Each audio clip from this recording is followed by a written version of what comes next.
Welcome to my video on case cohort studies. Over the course of this video, I will explain what a case cohort study is, the design of the study, as well as the advantages and disadvantages of the study. I will also compare case cohort studies to nested case control studies, in addition to giving an example.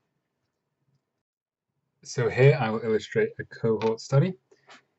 It's important to note that time progresses along with the study. So here you can see it moving towards the right.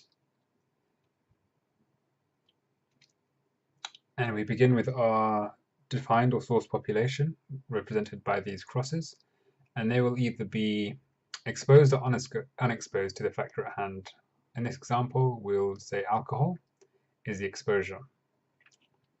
So those who drink would go into the upper group, and those who do not would go into the lower group.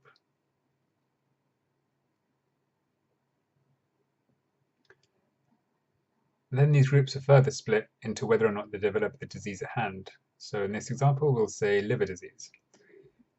Those who do end up with liver disease are represented by the red crosses, and those who are not by the green crosses. So here we can see the exposure coming before the outset of the disease in time, implying that the exposure causes the disease. So what is a case cohort study then? Well, in a case cohort study, the controls, the people free of the disease, are chosen at random at the start of the study. This group is then called the control subcohort, circled in green from our example previously. The raw data of everyone is gathered, but only the data for the cases and the control subcohort are analyzed. The selection of this subcohort should be completely random and unbiased to ensure that they will accurately reflect the source population. However, there is a chance these controls may go on to develop the disease, which require a bit more work when coming to analyzing the data. By selecting controls at the beginning of the study, we can make the study faster, less costly, and generally more efficient. The first major advantage of cohort studies is that because we are following people over time, we can say for certain that the exposure comes before the disease, indicating that one factor leads to another, making the evidence stronger. A single cohort study can measure multiple diseases or conditions for a single exposure. Cohort studies can measure both the incidence, how frequently it appears, and the prevalence of the disease, which is how common it is. Participants are in their natural environment instead of a clinical one, so it would give us an accurate real-world depiction of exposures and conditions.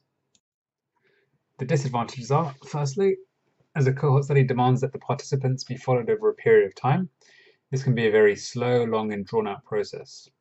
This is especially true if the disease being examined has a particularly long latency period. This means that the length of time between someone getting the disease and the effects being shown are quite long. Because of this long process, cohort studies can also become very expensive, as you'll have to pay to basically keep the study going. As the nature of this study is to follow participants in time, there is a chance participants may leave the study by moving away or choosing not to be part of it. This is a problem that wouldn't occur if all the data was collected at the same time. This type of study is not suited to diseases which are rare or uncommon, as the study follows the population over time. If the disease or interest doesn't occur very often, then it would extend the length and cost of the study. It is also entirely possible that participants may change exposure status over time. For example, non-smokers may take up smoking, or vegetarians may eat meat. So those described as non-exposed originally may become exposed, resulting in what we call misclassification. So here we have an example of a case cohort study. Conducted by Armstrong et al. In 1994 and published in the American Journal of Epidemiology, this study looked at a group of employees in an aluminium production plant and their exposure to polynuclear aromatic hydrocarbons, which is a chemical found in many compounds, which has been known to give cancer. So here we have our initial population, the group of employees at the plant, and our exposure is levels of coal tar, and the outcome is lung cancer. The authors of this study had found that the rate of lung cancer rose as the exposure levels rose, but plateaued at the higher levels of exposure, indicated by the blue arrow. The study supports the theory that people exposed to polynuclear aromatic hydrocarbons have an increased risk of developing lung cancer.